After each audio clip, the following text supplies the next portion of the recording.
Si tes clients sont chiants, c'est de ta faute. Et je vais t'expliquer pourquoi. Le fonceur, lui, il est submergé par les clients. Il fait peut-être un peu de prospection, de la publicité, peut-être qu'il a eu un petit peu de bouche à oreille, et donc ce qui fait qu'il a quand même un flux de leads assez important.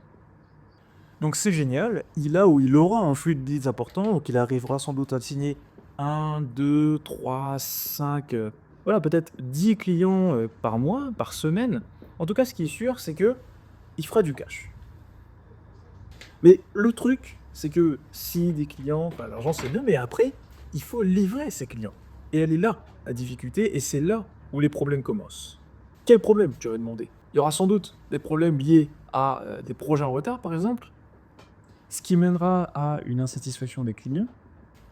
Mais donc, pour ça, bah, lui, ce qu'il va essayer de faire, c'est quoi? Bah, il va travailler peut-être 8 à 10 heures par jour. Et dans tout ça, vu qu'il aura tout le temps bah, la tête dans le guidon, il n'aura, et ça c'est très très problématique, aucune vision. Et ça, comme tu t'en doutes, eh ben, c'est absolument pas ce qu'on veut. On ne veut absolument pas être enfonceur, mais à la place, lui, ce qu'on veut, c'est plutôt être, j'y arrivé, un stratège. Le stratège, lui, qu'est-ce qu'il a? Qu'est-ce qu'il fait et pourquoi? On va être très simple, très rapide et très concret. Le stratège, ce qu'il veut, lui, c'est la liberté. C'est d'ailleurs ce que le fonceur aussi veut, mais le problème, c'est que vu qu'il travaille trop, vu qu'il a beaucoup de clients, vu qu'il n'est pas organisé, il ne peut pas avoir accès à cette liberté-là. Mais donc, lui, le stratège, tient aussi à appliquer ce qu'il faut et à se poser les bonnes questions.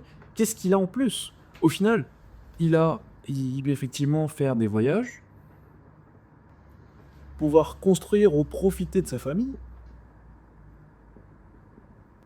et surtout être très serein pour son business. Il sait qu'en fait, il n'y a pas grand-chose qui peut se passer vu que tout va bien et tout est opérationnel. Mais la question qu'on pourrait se poser du coup, hein, c'est, bah, en fait, qu'est-ce qu'il a fait en plus, ce stratège?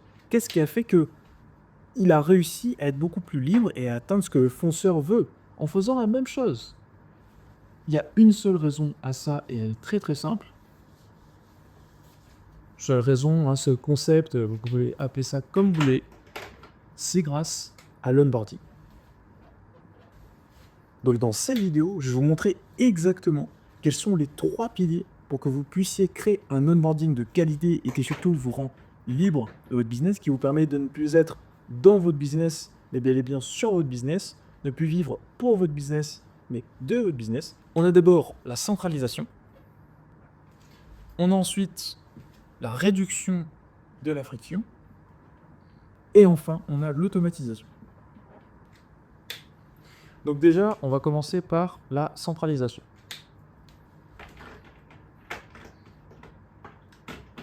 La centralisation, c'est quoi? C'est très très simple. C'est juste de savoir qu'est-ce qui est important. Et donc on pourrait se demander important pourquoi? Qu'est-ce qui est important pour livrer le client? Et ce, hop, et ce le plus rapidement, qualitativement et de manière la plus personnalisée possible. Et donc pour ça, il faudra faire quoi? Il faudra simplement trouver tous les éléments qui vous permettront de livrer encore une fois le client le plus rapidement, qualitativement et de manière la plus personnalisée possible. Pour ça, qu'est-ce que l'on va faire? On va faire une flèche. Une flèche, très très simple. Hop, comme ceci. Sur laquelle on va y passer des tirets. Et je veux que sur chacun de ces tirets, vous mettiez les étapes qui sont liées à la livraison client. Par exemple, on pourrait avoir le maquettage, ensuite, pourquoi pas, la rédaction, on pourrait avoir, pourquoi pas, les angles de marketing. Bon, vraiment, j'ai créé des trucs aléatoires, mais c'est juste de quoi vous dire que ça, c'est la livraison client. Ça, ce sont les étapes qui y sont associées. Maintenant, sur chacune de ces étapes, par exemple sur la rédaction, ce qu'on va faire, c'est qu'on va trouver les sous-étapes qui y sont associées. Par exemple, on a la headline, on peut avoir, pourquoi pas, les paragraphes, ou encore, je ne sais pas moi, les tags, etc., etc. Et l'intérêt, c'est de trouver les bonnes questions qui vous permettront ensuite de de personnaliser en fait la prestation et la rendre la plus qualitative qui soit. Maintenant que vous avez noté dans toutes les questions, on va passer à la deuxième étape qui est donc la réduction de la friction. Déjà, pourquoi on parle de friction? C'est quoi la friction? Enfin, pour vous expliquer, maintenant on a toutes les questions. On a toutes les questions qui nous permettent de savoir comment rendre la prestation la plus qualitative et personnalisée possible pour la livrer évidemment rapidement. Très bien. Mais le truc, c'est qu'en fait, il y a peut-être 10, 15, 20, allez, j'abuse, mais peut-être 100 questions. Vous voyez? Et le truc, c'est que ça fait beaucoup. Et c'est bien comme pas bien. Je m'explique. En fait, plus vous allez poser de questions, plus la qualité sera correcte. Mais par contre, moins la satisfaction client sera bonne. Imaginez un instant, vous envoyez un formulaire avec toutes les questions, toutes les ressources, tous les documents dont vous avez besoin. Il fait 20 pages. En termes d'expérience client, est-ce que vous aimeriez recevoir 20 pages de questions, 20 pages de documents, 20 pages de tout ça? Non, personne ne veut ça. Et le truc, c'est que, encore une fois, si la satisfaction client est mauvaise, croyez-moi, ça LTV, il n'y en a pas, parce que le juste, il va partir le plus vite possible.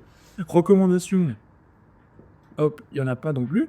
Donc en fait, ça fait partie de l'un des 3 piliers du scaling, que l'on va peut-être voir d'ici quelques jours, quelques semaines, qu'à voir. Mais ce qui est sûr, c'est que la satisfaction client, c'est primordial. Et donc la satisfaction client, elle joue comment? C'est grâce à l'expérience que vous lui faites vivre, à l'émotion que vous lui faites déclencher à chaque partie de votre livraison client. Et donc, ce qu'il faut faire au final, pour éviter d'avoir une baisse de la satisfaction client, on va trouver un équilibre. Trouver l'équilibre parfait. Alors, j'essaie de faire un truc comme les juges, là. Ouais. Voilà, bon bref, vous avez compris. Donc, trouver l'équilibre parfait entre nombre de questions posées pour la qualité et surtout satisfaction client d'un autre côté.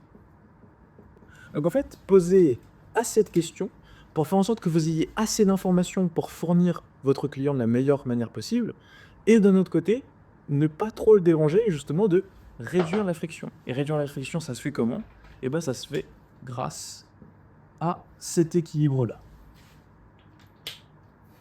Et maintenant, on va passer au dernier pilier, qui est lié cette fois-ci à l'automatisation.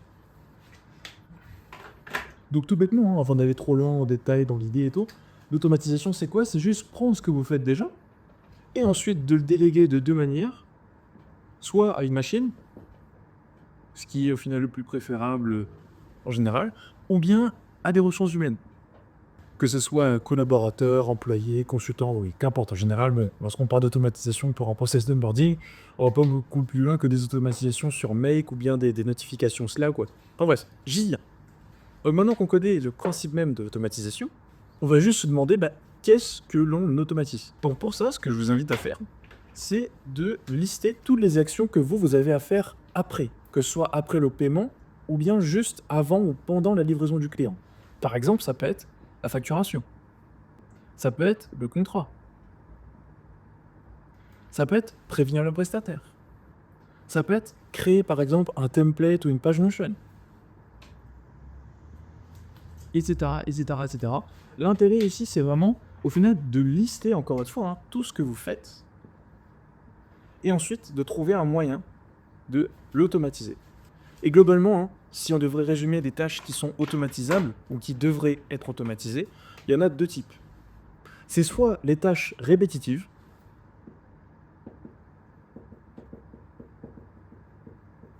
ou les tâches qui sont longues et qui nécessitent une réflexion en plusieurs étapes. Donc par exemple, surtout grâce à l'IA aujourd'hui, tout ce qui touche à la réflexion, on peut le faire avec des schémas de pensée assez simples. Donc par exemple, créer une stratégie marketing, écoute, on commence par trouver, moi je dis n'importe quoi, je suis pas trop là-dedans, mais allez, je sais pas, vous avez une agence marketing, vous proposez par exemple de la gestion de publicité, écoute, ça va commencer par détailler la cible de notre client. Ensuite, ça va être trouver les angles marketing à utiliser dans les publicités. Après, ça va être commencer à faire les textes pour justement pour mettre en place les publicités rapidement. Là, c'est une histoire d'affection. Et ensuite, répétitif, en fait, c'est ça. C'est par exemple la facturation, contrat, en tout cas, tous les trucs un petit peu répétitifs qui sont... Hop, il est parti. Tout ce qui est répétitif et qui est du coup qui doit être fait à chaque nouveau client. Oh voilà, on s'est tout dit. Je vous remercie d'avoir regardé la vidéo jusqu'à la fin. Si vous aussi, vous souhaitez être beaucoup plus libre, de pouvoir être justement libre grâce à votre agence et d'automatiser, de processiser davantage tout ce qui se passe chez vous pour être davantage, encore une fois, je me répète, mais libre, je vous invite à réserver votre call directement ci-dessous. On pourra discuter, échanger peut-être pendant 30-45 minutes et voir ensemble, écoutez, c'est quoi vos objectifs, que ce soit court, moyen, long terme. Et je m'occuperai personnellement de vous fournir une roadmap 100% personnalisée pour 0 € que soit vous pourrez appliquer seul, soit que l'on va appliquer ensemble. Je vous en dis pas plus, je vous laisse réserver votre call, vous en faites pas, je mange personne. Et puis en attendant, je vous souhaite une très bonne journée.